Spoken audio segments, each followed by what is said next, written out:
नमस्कार प्यारे बच्चों, सरस्वती विद्या मंदिर उच्च माध्यमिक विद्यालय पहले बंगा की ऑनलाइन कक्षाओं में आपका स्वागत है। आज हम कक्षा 9 में हमारा विषय है हिंदी और हमारी कक्षा 9 की जो पाठ्य पुस्तक है उसका नाम है क्षितिज भाग 1। प्यारे बच्चों, इस क्षितिज भाग 1 के अंदर हम क्या करेंगे, जो हमारा पहला पाठ है कौन सा, वो है प्रेमचंद। प्यारे बच्चों, मुंशी प्रेमचंद जो पाठ है, इस पाठ में हमारी क्या है, एक कहानी है।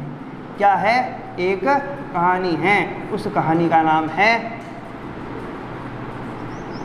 दो बैलों की कथा। दो बैलों की कथा।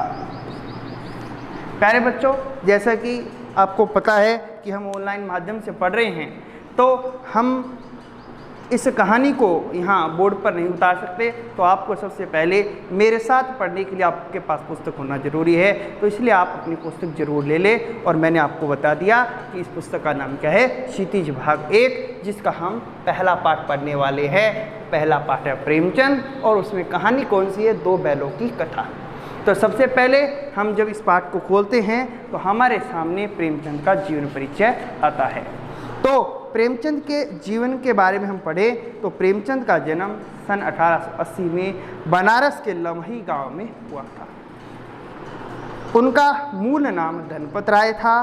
प्रेमचंद का बचपन अभावों में बीता और शिक्षा BA तक ही हो पाई। तो प्यारे बच्चों, हमें ध्यान क्या रखना है, हमें ध्यान रखना है कि इनका जो जन्म है वो कहाँ कब हुआ। इनका जन्म हुआ 1880 बनारस। और ग्राम का नाम क्या है, ग्राम है लमही ग्राम। इनका मूल नाम क्या था, ये भी हमें ध्यान में रखना है। क्या मूल नाम? तो मूल नाम इनका था धनपत राय। क्या था? धनपत राय। BA तक शिक्षा प्राप्त की थी, शिक्षा विभाग में नौकरी करी थी और साथ में लिखा है, परंतु असहयोग आंदोलन में सक्रिय भाग लेने के कारण सरकारी नौकरी से त्यागपत्र दे दिया।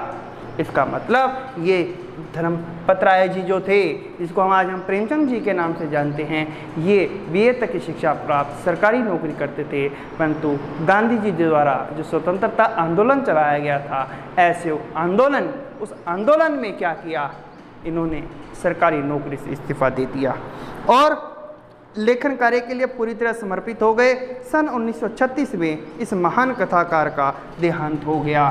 तो इनकी मृत्यु कब हुई? तो इनकी मृत्यु हुई सन 1936 ईस्वी में हुई थी। हमें इस बात का ध्यान रखना है। अब हम बात करें, ये महान कथाकार थे। प्रेमचंद जी की कहानियाँ हैं वो मानसरोवर के 8 भागों में संकलित है। तो हम इनकी रचना की बात करें तो रचनाएं कौन सी हैं, तो सबसे पहली बात आती है, रचनाएं हैं मानसरोवर। प्यारे बच्चों, ये एक पुस्तक का नाम है और इस पुस्तक के कुल कितने भाग हैं, तो मैं आपको बताऊं। क्या? तो कुल 8 भाग हैं कि भाग 1, फिर भाग 2, फिर भाग 3, इस प्रकार कुल 8 भाग होते हैं और प्रत्येक भाग में क्या है, कहानियाँ लिखी गई हैं। प्यारे बच्चों, इनके कुछ उपन्यासों के नाम भी हमें यहाँ पर देखने को मिलते हैं। यह क्या थी? यह था इनका कहानी संग्रह। क्या था? कहानी संग्रह, जिसमें अनेकों कहानियाँ इकट्ठी की लिखी गई हैं। हम उपन्यास की बात करें तो उपन्यास के नाम हम देखते हैं सेवा सदन, प्रेमाश्रम, रंगभूमि, कायाकल्प, निर्मला, गबन, कर्मभूमि, गोदान। इनके क्या थे? प्रमुख उपन्यास थे। तो मैं लिखता हूँ यहाँ पर सेवा सदन, प्रेमाश्रम। अगला उपन्यास है रंगभूमि।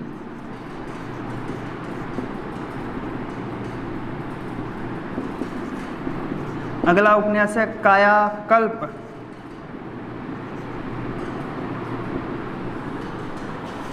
निर्मला, गबन, कर्मभूमि और गोदान। प्यारे बच्चों, गोदान इनका सर्वप्रसिद्ध उपन्यास है, अंतिम और सर्वप्रसिद्ध उपन्यास। आगे लिखा है उन्होंने हंस, जागरण, माधुरी आदि पत्रिकाओं का संपादन भी किया। कथा साहित्य के अतिरिक्त प्रेमचंद ने निबंध और अन्य प्रकार के गद्य लेखन भी प्रचुर मात्रा में लिखे।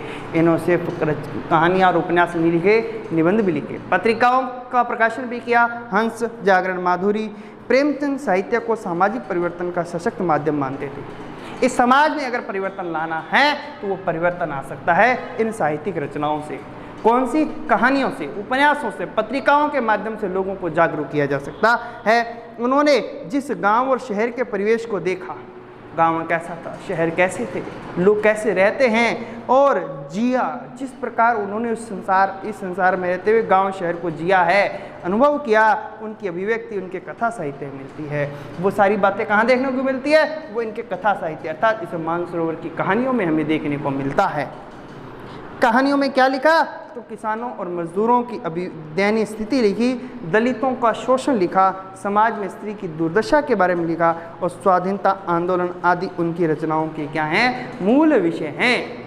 कहानियों में इन विषयों पर इन्होंने लिखा। प्रेमचंद जी का कथा साहित्य का संसार बहुत व्यापक है।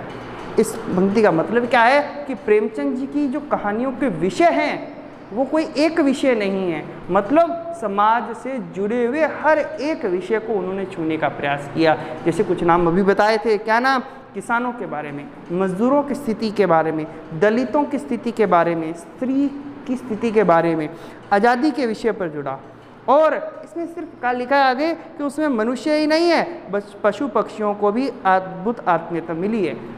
केवल सिर्फ और सिर्फ मनुष्यों को नहीं छुआ इन्होंने पशु पक्षियों से संबंधित भी क्या है विभिन्न कहानियों में वर्णन किया। आत्मीयता, स्नेह मिला। बड़ी से बड़ी बात को सरल भाषा में, सीधे और संक्षेप में कहना प्रेमचंद के लेखन की क्या है? विशेषता है। तो प्यारे बच्चों, हम जो पढ़ेंगे वो बड़ी सीधी सरल बातें होंगी, परंतु कैसे शैली में? तो कहा सरल, सजीव, मुहावरेदार शैली होगी। उन्होंने लोक प्रचलित शब्दों का प्रयोग क्या है? किया है। कैसे? कुशलतापूर्वक। हमारे आम जीवन की शब्दावली का प्रयोग इन्होंने अपनी कहानी उपन्यासों में किया, ताकि लोगों को वो अपनी कहानियों से, अपने उपन्यासों से जोड़ सके। आगे लिखा है बच्चों, जो हमारी कहानी है उस कहानी का सारांश यहाँ दिया है। कहानी के सारांश में लिखा, दो बैलों की कथा के माध्यम से प्रेमचंद ने कृषक समाज और पशुओं के भावात्मक संबंध का वर्णन किया। क्या? कि किसान और पशुओं का संबंध कैसा होता है, उनका लगाव कितना होता है। प्यारे बच्चों, प्राचीन काल से ही हम देखते आ रहे हैं कि किसान जो खेती करता है और वह पशुपालन भी करता है, वह दोनों कार्य एक साथ करता है और उसी के जुड़ाव को प्रेमचंद जी ने यहाँ पर दिखाया। इस कहानी में उन्होंने यह भी बताया कि स्वतंत्रता सहज नहीं मिलती, उसके लिए बार बार संघर्ष करना पड़ा है। यहाँ पर इसको आज़ादी के आंदोलन से भी क्या है कवि ने जोड़ दिया है, प्रेमचंद जी ने जोड़ दिया है। तो क्या लिखा इन्होंने कि स्वतंत्रता की जो आज़ादी है वह आसानी से नहीं मिलती, संघर्ष करना पड़ता है। यहाँ पर बैलों के माध्यम से हमें स्वाधीनता संग्राम में लोगों में जोश भरने का काम किया। इस कहानी ने संघर्ष करना पड़ता है। इस प्रकार परोक्ष रूप से यह कहानी आज़ादी के आंदोलन की भावना से जुड़ी हुई है। प्रत्यक्ष रूप से कृषक समाज और पशुओं का भावात्मक लगाव दिखाया गया है और अप्रत्यक्ष रूप से आज़ादी की बात की है, आज़ादी के आंदोलन से इस कहानी को जोड़ने का प्रयास किया। अर्थात यह जो कहानी है यह एक विषय को लेकर के नहीं, अनेकों विषयों को लेकर के चली है। इसके साथ इस कहानी में प्रेमचंद ने पंचतंत्र और हितोपदेश की कथा परंपरा का उपयोग और विकास किया। पंचतंत्र और हितोपदेश में छोटी छोटी कहानियों का प्रयोग हुआ है लोगों को जागरूक करने का, और उसी परंपरा को प्रेमचंद जी ने क्या है आगे बढ़ाया है। अब हम दो बैलों की कथा का कुछ अंश पढ़ते हैं और अंश में क्या कहा कि जानवर में गधा सबसे ज़्यादा बुद्धिहीन समझा जाता है। सही बात है। हम जब किसी आदमी को परले दर्जे का बेवकूफ़ कहना, परले दर्जे मतलब सर्वश्रेष्ठ, क्या बेवकूफ़, जो मूर्ख प्राणी होता है हम उसे गधा कह देते हैं। कहीं गधा कहीं का नहीं हो तो उसे गधा कहा जाता है। गधा सचमुच बेवकूफ़ है, या उसके सीधेपन, उसकी निरापद सहिष्णुता से उसे यह पदवी दे दी गई है। गधा वास्तव में बेवकूफ़ है या उसकी सरलता के कारण उसे ये हमने क्या कर दिया, ये उपाधि दी है। तब कहते हैं इसका निश्चय नहीं कर सकते हम, गाय सींग मारती है। ध्यान रखना, ब्याई हुई गायें तो अनायास ही सिंहनी का रूप धारण कर लेती है। जब गाय किसी वत्स को, बछड़े को जन्म देती है, उसके बाद तो वह अपने संतान के लिए क्या करती है, सिंहनी का अर्थात शेरनी की तरह मारने को आ जाती है। कुत्ता भी बहुत गरीब जानवर है, लेकिन कभी कभी उसे भी क्रोध आ जाता है, किंतु गधे को कभी क्रोध करते न देखा और न सुना। गधे को कभी क्रोध नहीं आता। जितना चाहो गरीब को मारो, चाहे जैसी खराब सड़ी हुई घास सामने डाल दो, उसके चेहरे पर कभी असंतोष की छाया भी दिखाई न देगी। बेशाक में चाहे एक आध बार कुलेल कर लेता हो, अर्थात लेट भले ही लगा लेता हो, परंतु कभी भी वह क्या नहीं कहता, प्रत्युत्तर नहीं करता। पर हमने तो उसे कभी खुश होते ही नहीं देखा। उसके चेहरे पर एक विषाद स्थायी रूप से छाया रहता है। विषाद भी ना, दुख की एक छाया सी दिखाई देती है, सदैव निराश दिखाई देता है। सुख दुख हानि लाभ किसी भी दशा में उसे बदलते नहीं, सदैव एक जैसा रहता है। तब वो कवि लेखक कहता है ऋषि मुनियों के जितने गुण हैं वे सभी उसमें पराकाष्ठा मतलब सबसे ऊपर तक पहुंच गए हैं। क्या एक ऋषि मुनि क्या होता है, सदैव सुख दुख में सदैव ऐसा रहता है। उसे कुछ भी कहो, उस संत पर, ऋषि पर प्रभाव नहीं पड़ता, क्योंकि वह सदैव अपनी आत्मिक स्थिति में रहता है। इसी प्रकार जो गधा है वह भी क्या रहता है, सदैव एक सी स्थिति में रहता है। इसलिए लेखक कहता है पर आदमी उसे बेवकूफ़ कहता है। उसके गुणों के आधार पर देखें तो वह ऋषि मुनियों जैसा है गधा, परंतु हम उस गधे को बेवकूफ़ कहते हैं। सद्गुणों का इतना अनादर कहीं नहीं देखा। कदाचित सीधापन संसार के लिए उपयुक्त नहीं है। अर्थ कहने का मतलब, कभी कहते हैं कि इतना सीधा नहीं होना चाहिए। इच्छे अच्छे गुणों का अनादर हमने नहीं देखा, इसका मतलब इस संसार में रहना है तो कुछ ऐसे गुण भी होने चाहिए जिससे लगे कि हमें कोई छू नहीं सकता। देखिए ना, भारतवासियों की अफ्रीका में क्या दुर्दशा हो रही है। अफ्रीका में रंग भेद किया जाता था, नस्ल भेद किया जाता था, गोरे काले में भेद होता था, तो बड़ी वहाँ पर क्या होती थी, भारतीयों की दुर्दशा थी। क्यों अमेरिका में उन्हें घुसने नहीं दिया जाता? बेचारे शराब नहीं पीते, 4 पैसे कुछ समय के लिए बचा कर रखते थे, जी तोड़कर काम करते हैं, किसी से लड़ाई झगड़ा नहीं करते, 4 बातें सुनकर गम खा जाते हैं, फिर बदनाम हैं। कहा जाता है वे जीवन के आदर्श को नीचा करते हैं। अगर वे ईंट का जवाब पत्थर से देना सीख जाते तो शायद सबे कहलाने लगते। हम भारतीय सरल है, सीधे हैं, इसलिए हमें क्या है, बुरा भला कहा जाता है। हम क्या करते हैं, मेहनत करते हैं, कोई कुछ कह देता है तो सुन लेते हैं और कुछ 4 पैसे क्या है, कुछ समय, बुरे समय के लिए बचाने का प्रयास करते हैं, परंतु हमने जवाब नहीं दिया, इसलिए हम सभ्य नहीं हैं। जापान की मिसाल सामने है। एक ही विजय ने उसे संसार की सभी जातियों में गण्य बना दिया, मैंने गिनने योग्य बना दिया। क्या? सिर्फ एक विजय ने। कौन सी? जब नागासाकी हिरोशिमा पर बम गिरे थे, उसके बाद भी उसने क्या कर दिया, अपने आप को पुनः खड़ा कर दिया। लेकिन गधे का एक छोटा भाई भी है, और जो उससे कम ही गधा है वह है बैल। क्यों बैल क्यों कहा? क्योंकि गधा भी बोझा ढोने के काम आता है, परंतु बैल का प्रयोग भी बोझा ढोने में किया जाता है। बैलगाड़ी होती है, जिस अर्थ में हम गधे का प्रयोग करते हैं, कुछ उसी से मिलते जुलते हैं। बछिया के ताऊ का प्रयोग करते हैं। बछिया का ताऊ का मतलब छोटी बछिया का ताऊ कहा जाता है। कौन? बैल।